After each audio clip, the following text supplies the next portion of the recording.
Hello and welcome to This Week at the Movies. I'm Matt. And I'm Eric. And as there are only a few days left in the year 2025, we are looking back at the best of 2025. And Eric, this is the third year we've done this. And I was pleasantly surprised. We actually have quite a different set of top fives. Yeah, well, you've seen a lot more movies than I have, but I'm here today, so yay! I think it also has to do with personal tastes, which is kind Mhm. of fun. It's fun. We're getting to expose people to a whole bunch of different things.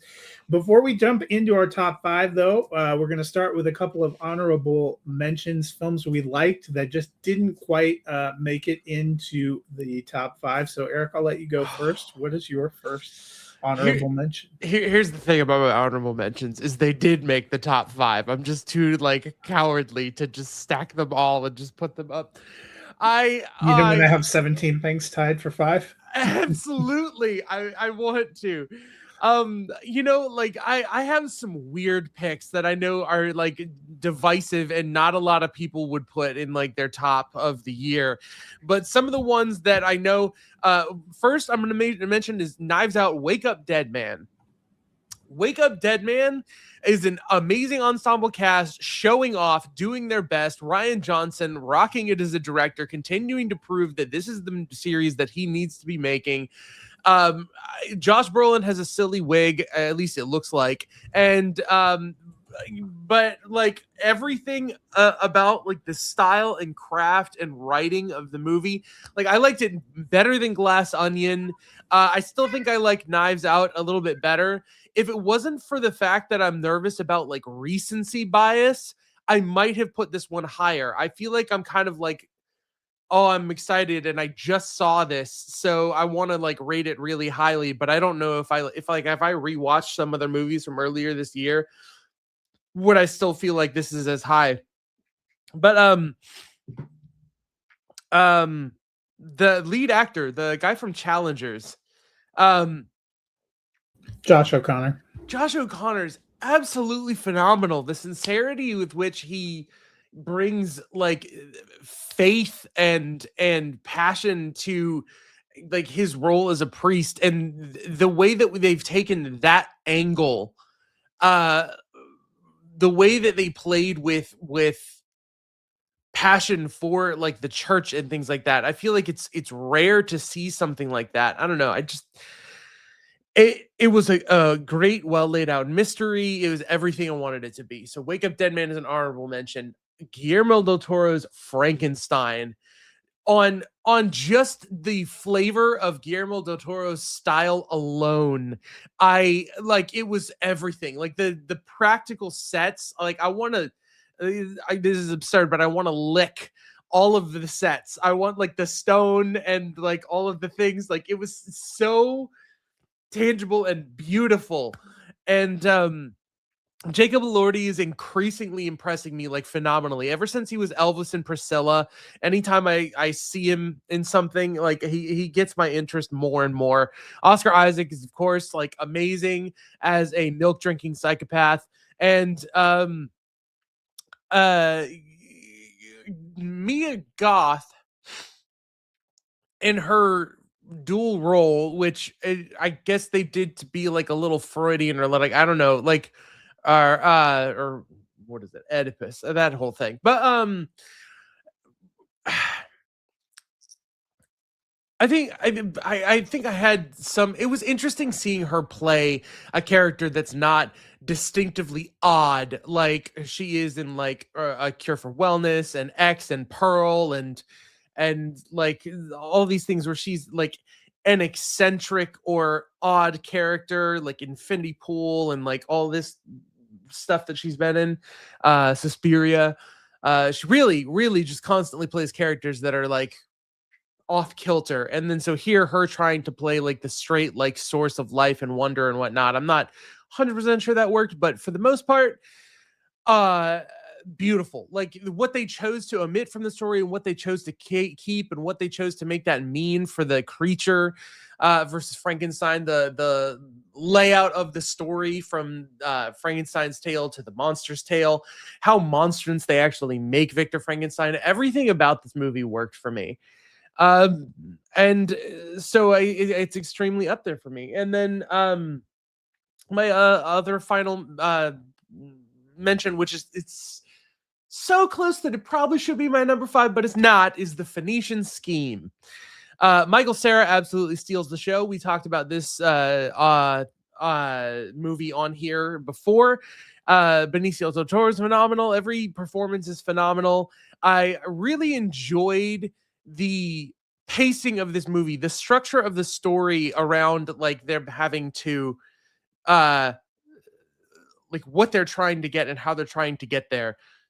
It was satisfying in a way that something like Grand Budapest Hotel is kind of like sporadic and a little mysterious, and they're going from point A to point B, and you're not like The Phoenician Scheme has like, I don't remember exactly how to describe it, but it has a hook. It has something you're driving towards the entire time, and it helps the pace. He's trying to get his land deal done, so he has to go to all the different people to try to cut the deal.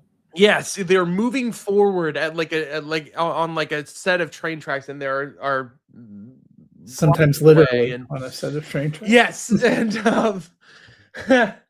and yeah, dialogue, performances, and style all are just like perfect. And I just like, I watch on YouTube just the clip of Michael Cera revealing his, spoiler alert, 10 seconds in the future if you want, Americanness. It's just absolute gold. I loved it. It was so much fun. So those are my honorable mentions.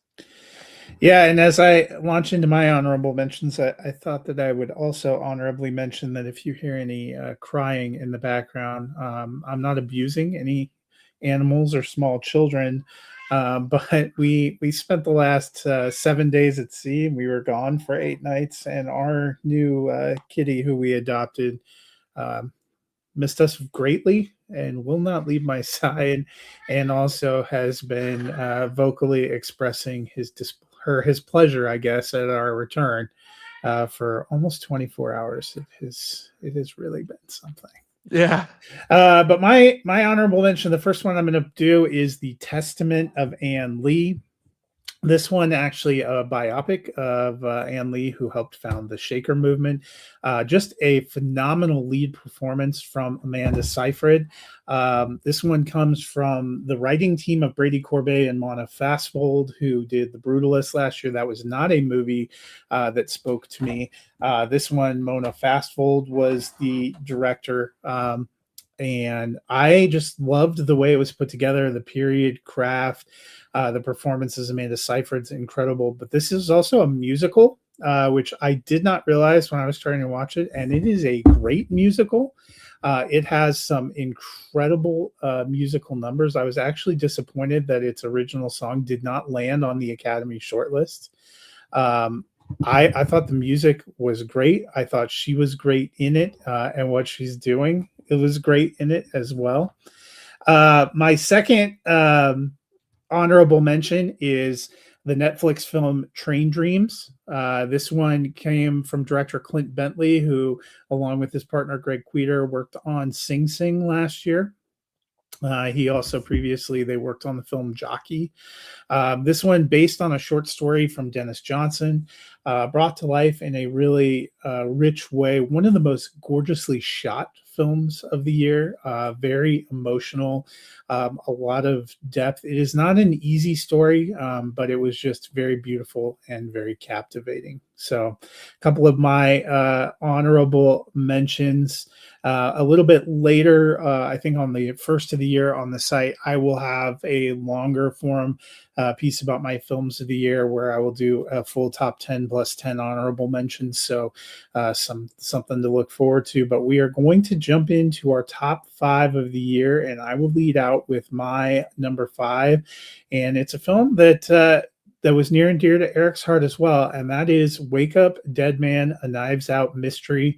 If you know me and you follow me, I don't give away 5 stars very often on Letterboxd. I've scored 11,100 films, I think, or just about there.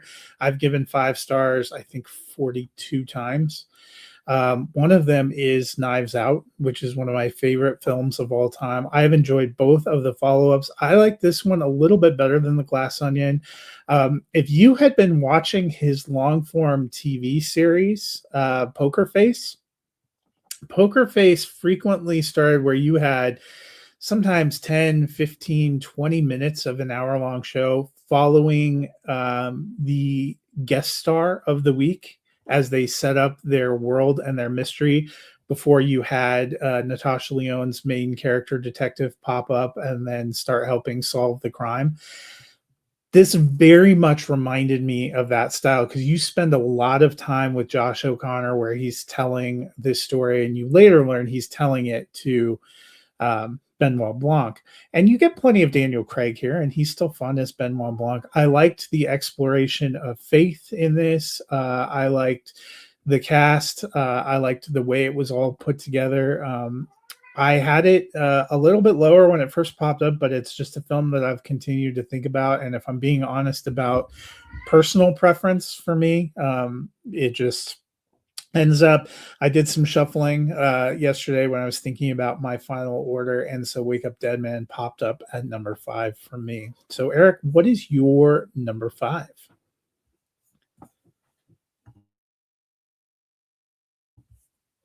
I think you're muted. Bring Her Back is a movie that haunts me. Just looking at this poster continues to unnerve me and reminds me of some of the most like stomach wrenching gore that I think I've seen in a movie in over a decade. And the thing is just Sally Hawkins and Billy Barrett's performances. Sally Hawkins alone sells a sort of absurd plot. I remember the only real fault I had in this movie is that I sort of believed her so much in her commitment to what she is trying to do, without talking too much about spoilers, that I thought, like, with the ending, with her backing off of this and showing like mercy and showing grace to your only surviving character, I thought was actually a little bit unearned. I thought they maybe should have gone a more bleak, tragic route with what happened. But yeah, just like horrifying things happening, just like a well-paced, drawn-out, scheming horror show, and just extremely well-performed family love and care between a brother and a sister, and it's shot so well. The mood and lighting, that rainy day, constant sort of vibe. It's Bring Her Back is intimidating to me in the sense that I feel like I am unsafe watching it, and it's because of how effective the filmmaking and particularly a lot of editing choices that I would have a hard time describing. And it's like they know what to show and they know what not to show, and they know when to hold on to what reveals. And yeah, it's just phenomenally well made, regardless of how I feel personally when watching it. I may have enjoyed some other movies more. I just feel like this is a more effectively made movie. Yeah, and unlike the first time you talked about this, I've actually seen this one now. So you're welcome. Yeah. Your number 4 was also a horror movie that many people enjoyed. Did not like, but actually, yes, enjoyed. I mean, I feel like both your 4 and 5 are horror movies that feel like they were polarizing. People loved, and yes, some people didn't like, but I think some people loved both. I've heard people really talking about how affecting the production and the delivery of the story and Bring Her Back was, and I think that's the case for your number 4, which is 28 years later. Man, did that ending really not need to happen? Oh my gosh, just cut the Right? movie off. You got to set up the Bone Temple. Oh my gosh. That you needed that ending only because of how they started. Yeah, Because okay. the ending and the opening tie together to a larger story. But I Then agree with you. It takes put it you like out of after it. the credits. End the movie with him like hunting and there being something like ominous, How and dare then you? show Jack some O'Connell credits. needed a big year, and he Yeah, got one. okay, yes, that's right. Jack O'Connell did. We'll talk about why Jack O'Connell deserved a big year. But like so here's the thing. 28 years later, like pretty much made me cry.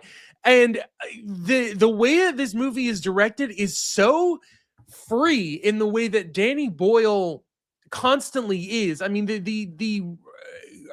original point of 28 years later is it's the first movie made entirely on digital camcorders so that he wouldn't be tied down to the limitations of a film camera's use.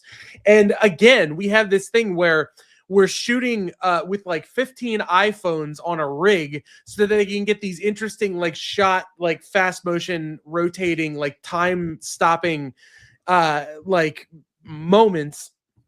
And that's just some of the ideas that they're playing with, which some of the editing choices and some of the wackiness lands in a way that feels very effective, and some of it doesn't. But all of it feels unexpected, like I'm looking at something new, like I'm looking at something that wasn't inspired by something else or already seen before.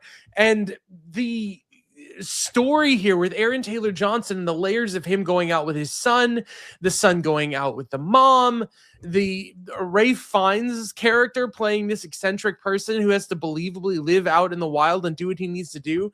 So much unreal, so many unrealistic things have to be believable in order for the emotions in this movie to land, and they all landed for me.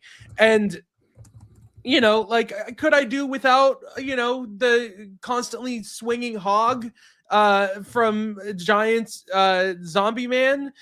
Sure. I have weird mixed feelings about the included plot of them getting a delivered baby and constantly having to deal with the baby after that. But at the same time, I always feel like it has to mean something, or maybe it doesn't have to mean something, and it's just a part of that child being in a parent role and it reflecting, like, I don't know, it was constantly giving me twists and turns, going in places I didn't expect and delivering on emotional punches that made the story feel meaningful. I absolutely adored the filmmaking and how it made me feel. Yeah, and you said it made you cry. It made me cry for a whole other reason. Why Jack O'Connell? No, I feel like it either connected or it didn't. There are a lot of people for whom the story really resonated, and I'm going to be curious to see how this finishes out. We don't have to wait that long. The Bone Temple actually opening on January 16th. We are literally only like a couple of Fridays away. Yeah. And I'm going to be curious to see that one. Not directed by Boyle. He worked on the script, but Nia DaCosta directs that, and then I think they're going to start production on the third one. But I'm going to be curious. This ended up being a pretty solid hit for them over the summer. I loved the ad campaign. Yeah. I loved the trailer. The boots story choices just didn't totally work for me. Yeah. My number 4 is Joseph Kosinski's latest film, and that is F1. This one, a co-production with Apple. It is actually streaming on Apple TV now. It was made in concert with Formula One racing, and you can tell why, because it's really meant to capture that action and that experience on the track. Kosinski, who gave us Top Gun Maverick, which did things with dogfighting and flight sequences I had never seen, does the same thing here with racing sequences. The Craft. I saw this movie twice on an IMAX, in theaters, because this is the kind of movie you see on the biggest format screen possible. Took my dad to see it after I saw the early premiere. It's a longish movie. I like the performances. I don't think anything totally stands out in that realm. I like the story. I thought it was fun. It reminds me a lot of Days of Thunder, which is actually, being a 90s kid, a movie I really enjoyed. Tom Cruise NASCAR racing movie. This one, though, has just some exceptional sequences on the track. It is incredible what they can do with these racing films now, and had a lot of fun with that. Definitely a movie that probably gets impacted by being able to see it on a big screen. My number 3 is a movie that stuck with me since I saw it back in April, and that is Sinners. This one from Ryan Coogler, Michael B. Jordan in a dual role, was very incredible. Another film that ends up being a pretty phenomenal musical, even though you probably wouldn't think musical as the first thing. Kind of like The Testament of Anne Lee. I'm like, oh, this is going to be a period piece story. And it just had phenomenal music. The music in Sinners, even better. The songs were great. The performances were great. There is some dialogue they give to Haley Steinfeld that I'll never be able to unhear. It was just incredible. Another movie that kind of grapples with faith and the role of faith and the church and your passions, but then also turns into kind of like a From Dusk Till Dawn-esque sequence in the best possible way. I really loved Michael B. Jordan here. I love the dual role, the dual story, the cast, the way this was all put together. It was a pretty magical theater going experience, and this is the Jack O'Connell you want. Yeah. If you had to choose Jack O'Connell in one of these with a full-blown Irish accent doing some crazy shit, this is the Jack O'Connell you are looking for. So that is my number 3. You had a couple of horror movies, but your number 3, I feel like, is something a little more inspirational. It is. Real quick, I want to say about F1. If I had gotten to see F1 in a theater, I feel like it would be higher on my list, because I was shown by someone who wanted to show off the sound system. I met this guy, and I was sitting in the lobby waiting for a movie to start, and there was no one coming to see movies that weekend. I don't remember what it was for, but this guy was like, "Oh, have you not been to our like Klipsch awesome sound theater? We have the best sound quality of anything ever. Do you not know about it?" And I'm like, "Okay, well, what?" And he's like, "Well, come on, sit down. Let me do a demonstration." And he started playing these audio demonstrations they used to test the system. And one of the audio demonstrations, apart from being just tones with like a visual screensaver kind of thing, was the F1 trailer. And I was like, oh my gosh, I missed like 30% of this movie's quality by not sitting and experiencing the impact of the sound design and everything that they had created for, because I saw it on my computer. Like, I am so how upset. It was meant to be seen. Yeah, I am so upset having experienced that little bit of it, like not knowing what it would be like to watch the rest of it that way. Anyways, The Life of Chuck. I did not know what to expect with The Life of Chuck, but I think I love this movie. And I think the one thing that I'll have to say, there's like 2 things I have to say. One of them is, no movie has ever made me feel whatever that feeling was the first time that Chiwetel Ejiofor and her are looking up at the sky and the first star goes out. That the sound effect, that the moment in the theater, I hope I never forget that, because it was because of the way this movie is structured, and you don't 100%, maybe you have a guess of what's going on, but you don't 100% know what's going on. You still believe in the slow kind of death of the universe, and just that depiction of a world ending is a little bit unlike anything I've seen, even with like 28 years later and everything post-apocalypse and that kind of thing, like this like end of world crisis. It was just so quiet and so, like, to me, in some ways believable to how the world would continue to try to work in the face of some sort of ending. And then to move on, and to learn about Chuck and to bookend this story in the way that they did. Mark Hamill was phenomenal in a supporting role in this movie. And um Loki. Tom Hiddleston. Yeah, Tom Hiddleston, sorry. Yeah, he's charming as hell. And I just like the busker dance sequence is the kind of thing that normally I would be like, okay, this is like halting progress with something, but no, like everything about it is about cherishing like the small moments and the important moments and appreciating and making the most out of life. It is the saddest, most life affirming thing with just always that little twinge of supernatural ominous horror that comes from Stephen King. It's like a unique blend of the flavors that make different Stephen King stories. So you have things like on the far end of like The Shining and Misery and Doctor Sleep and other horror movies, and then you have The Shawshank Redemption and Stand By Me, and you have The Green Mile, and like there's heavy emotion in all of these, but this one kind of dabbled in all areas but leaned heavily on life affirming, and it was so rewarding. It's great. Yeah, and it was a big year for Stephen King. I really enjoyed this movie, but also The Long Walk and The Monkey, which were adaptations of his work, which I thought both. I really like The Monkey. Were very strong. But this, our friend Mike Flanagan, who has done some very powerful horror-esque things. This one was just one of the sweeter stories, and I feel like it did not get a great rollout in the middle of the summer movie season. So if you get a chance to see it, it is worth checking out. But we can't take you out of your preferred genre for too long. So what is your number 2? Weapons. The T-posing running children.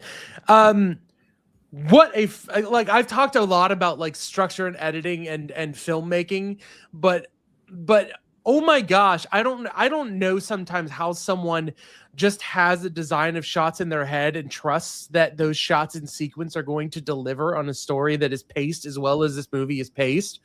But structuring the movie by several different main characters and following their story in that order causes it to unfold in such a satisfying way. And but by the time you do know what's going on, everything feels earned and everything feels like threatening and menacing and campy and funny and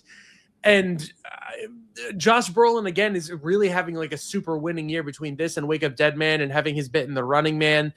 Another Stephen King. I knew there was another one with Stephen King. I forgot. Oh yeah, The Running Man. Yeah.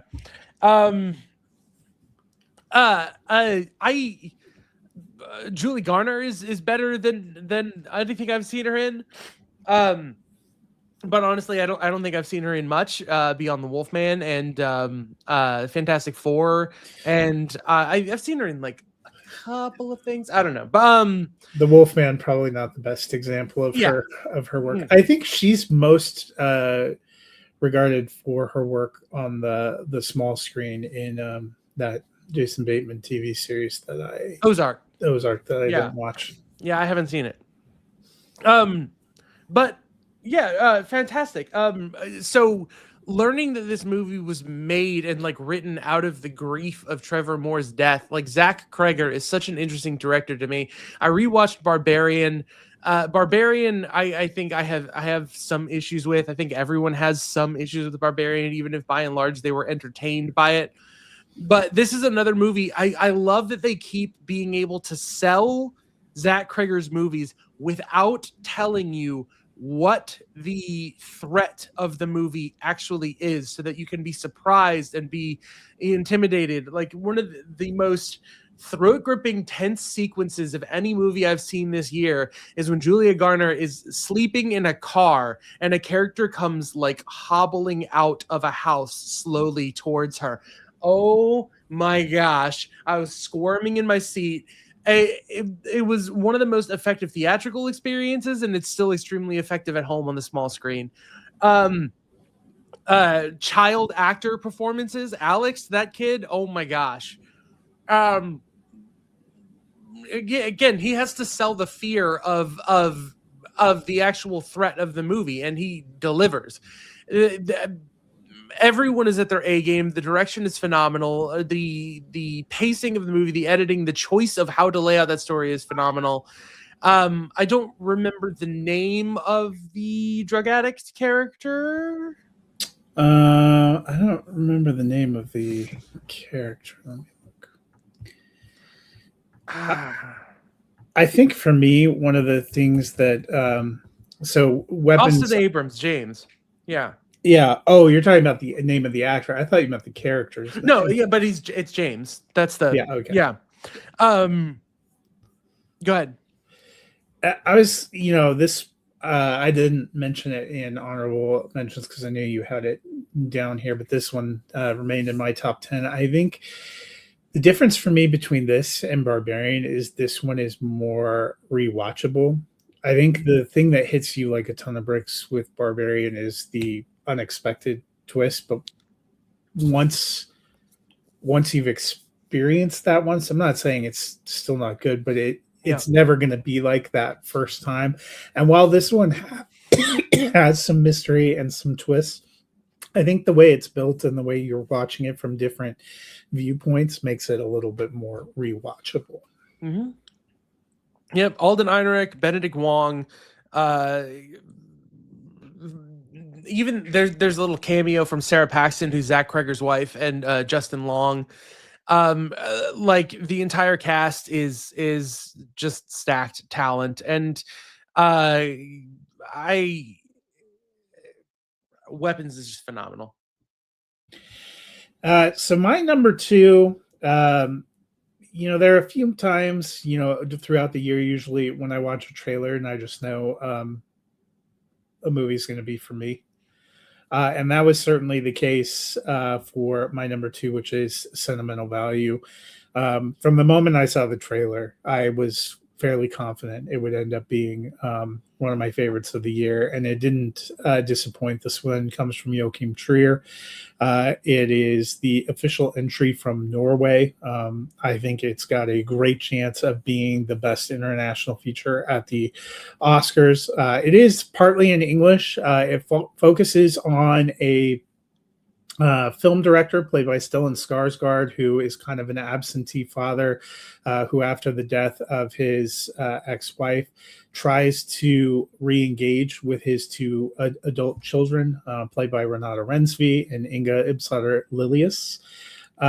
And he wants his oldest daughter, played by Rensby, is an actress, and he wants her to star in this new movie that he's written. He says he wrote it for her. But they don't get along, and they clash, and she resists and won't do it. So he ends up trying to get his film made and casting one of the most famous actresses in the world, that's played by Elle Fanning, in American Rachel Kim. And you kind of see this relationship and this back and forth. It's not just the father-daughter relationship, and he has a unique relationship to overcome with each of his daughters, but it's their relationship to each other that are some of the most beautiful moments. Renata Rensby, still my favorite lead female performance of the year, and it has been an exceptional year for lead female performances. There are easily 6 to 8 that should make the Oscar field, and only 5 are. It's going to be one of the toughest cuts, but just incredible performances and incredibly emotional and impactful film with also some of the most beautifully shot sequences. It was just incredibly powerful, which leads me to my number 1 for the year, and it's Paul Thomas Anderson's One Battle After Another, a film that just moves incredibly between different emotions and different styles. some incredible performances from a very talented and deep cast, and just some incredibly shot sequences. The third act of this movie, I just simply couldn't turn away. I was on the edge of my seat. But DiCaprio is great. Chase Infinity is great. Sean Penn and Benicio del Toro are incredible. It's a movie that can move from comedy that just has you laughing to tension that has you tied up in knots. Deftly moves back and forth.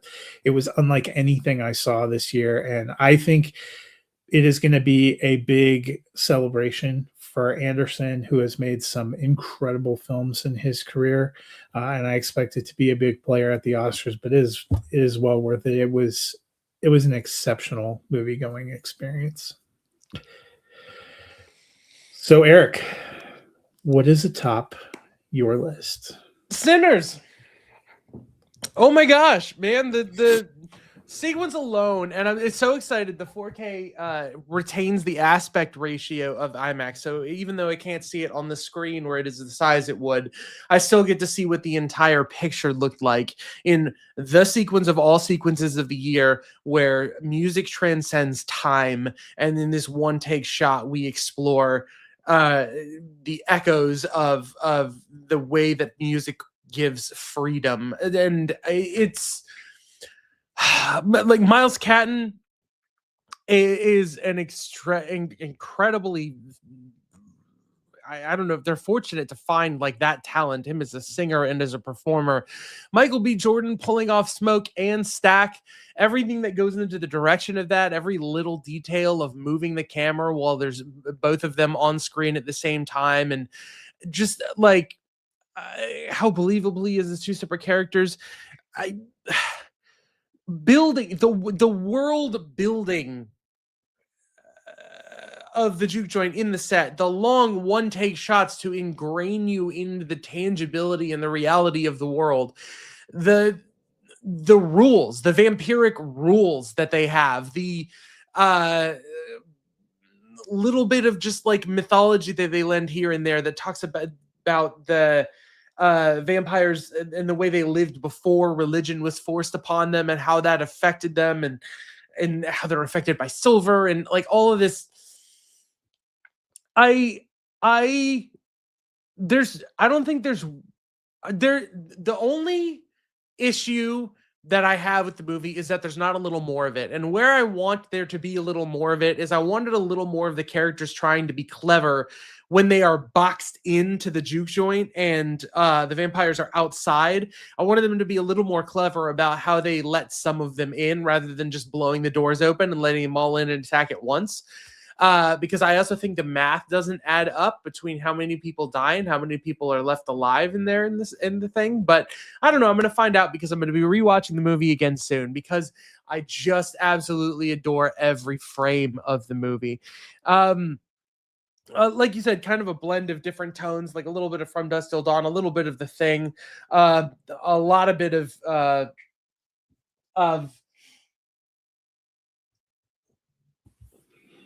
I mean, just such great period drama too, looking at so many things.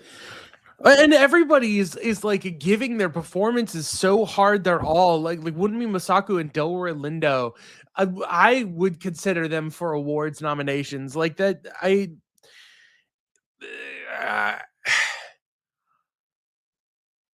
This is one of those movies that it's bigger than I have words for. And like if I get into practice of doing this more and I have the words more, I'd have more time to think and prepare, then I probably would be able to speak to the impact that it has. But like no movie, like it's funny, you mentioned One Battle After Another, and that is another movie that the level of detail that goes into building and putting that world on screen, even though it's our world, it is impressive. It's intimidating, like how much you have to go. Like it's not just building one little set and filming a scene there and getting coverage left and right or whatever.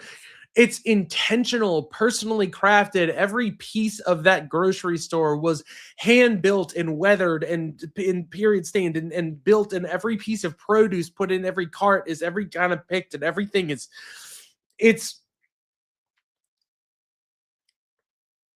it is well lived. The movie is alive in a way that is very rare.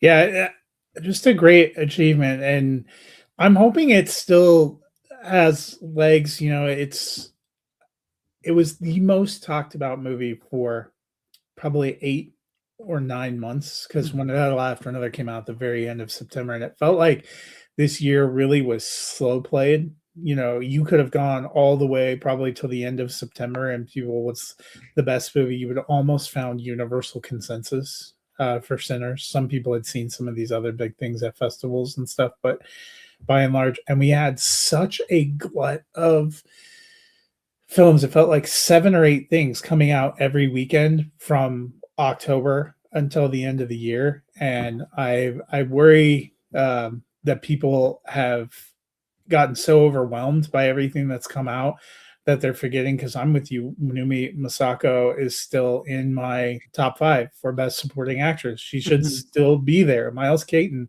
is still in my top 5 for best supporting actor. He should still be there. Michael B. Jordan is still the best performance I've seen this year, because he had 2 distinct characters and just such heavy lifting on the, and I just hope that it is a movie that is still, remember, both of us have it in there. I've heard a lot of people still having love for it. I'll be curious when we get Academy Award nominations here in a few weeks. I hope it is still Remembered. heavily, heavily honored, because it was an incredible achievement, and it carried a lot of 2025, Mhm. as like the singular film that everybody could agree on and brought people kind of together. Mm. So that's our top 5.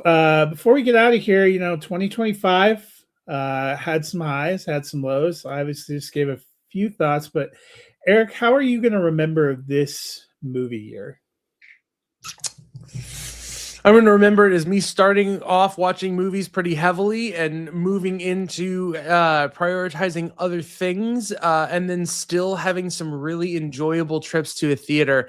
I think I'm always going to enjoy going to see a movie like in a theater, and we had this theater open that's not an AMC theater, so I don't have to wait 32 minutes for the movie to start.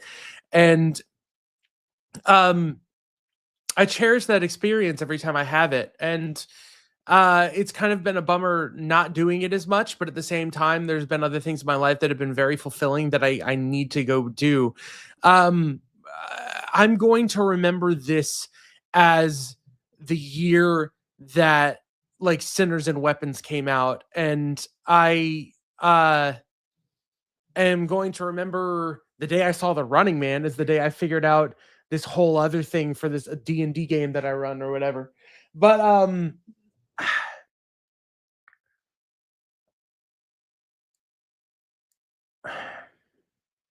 that's such an interesting way to put that. How would you answer that question? How are you going to remember this? Yeah, and I think the year started off pretty slow. Probably through March, I was like, "Ooh, we haven't seen a lot." And then we got Sinners there in April, and we got some other films that started. Warfare came out in April, a movie that stuck with me for quite a while. And it's been a pretty loaded fall. I wish they wouldn't dump everything or so much and tight pack so much into the end of the year, because it feels like a marathon. Like you don't get a chance to sit back and enjoy. But we had some fun films during the summer. Superman was interesting, better in some ways than I thought it was going to be, not quite as cool. I Yeah, thought Thunderbolts was good. Thunderbolts sticks out to me for superhero When we movies. did fun movies during the summer, there were actually a lot of interesting and fun. We had a Mission lot of big Impossible. franchise movies. When I've been looking back and doing some of the end of the year in categories, but I will say I don't. Some years feel like you have just loaded with a few masterpieces. I'm going to be curious when we come back. I thought this was a good year. I don't know if I will think it was an exceptional or a great year. Hmm. There were a lot of things that I liked, and a lot of good movies. Um, but I'm going to be curious. You know, we always get back to the end of the decade. You're looking at your tops from every year when you're pulling things in, and I started looking at how this compares to some of my tops from some of the other decades, and it's going to be interesting. You know, those are things that kind of settle over time, but it feels like we did get a lot of consensus around movies. I've seen One Battle After Another high in a lot of places, and it feels like it's kind of trucking toward Best Picture, which would be a lot better for me than last year, because I last year there were 2 or 3 of the top contenders that I just simply did not care for, and there is definitely one this year that I really don't care for that is a top contender. What's that? Marty Supreme. Oh, Uh, I've not gotten to see it. Excellent craft. A great performance from Timothy Chalamet. Not my cup of tea. And so it'll be interesting to see how it all shakes out. But I thought it was an enjoyable year. A lot of good variety. Just another killer year for horror. We've had a couple of great years for horror. Oh my gosh. Back Yeah. and forth. Both of us had selections kind of dropping in this list. So, you know, get out there, see some movies. I'm with you, embracing some things in the theater. There are some movies, especially ones we talked about on this list, that it really changes. You know, F1, Sinners, One Battle After Another. Even things like Life of Chuck with some of the colors and the shot sequences, weapons, seeing them in theaters, seeing them with audiences, nothing compares to that. I will say, though, it was a pretty exceptional year for Netflix, too, because I have 3 or 4 Netflix movies in my top 10, which I don't think has ever happened. And I think they will get a couple of Best Picture nominations, which will be pretty fun. But yeah, overall, a good year. Excited for 2026, and we'll see what all it brings. Hopefully have some more fun times coming together talking about movies. But until then, hope you guys have a happy new year. You now have a list of things to track down. Pretty much everything that we talked about is available either at theaters or streaming or VOD. Or on disc. Or on disc. Yes, physical media. You can't let physical media go. So until next time, we'll see you guys at the movies.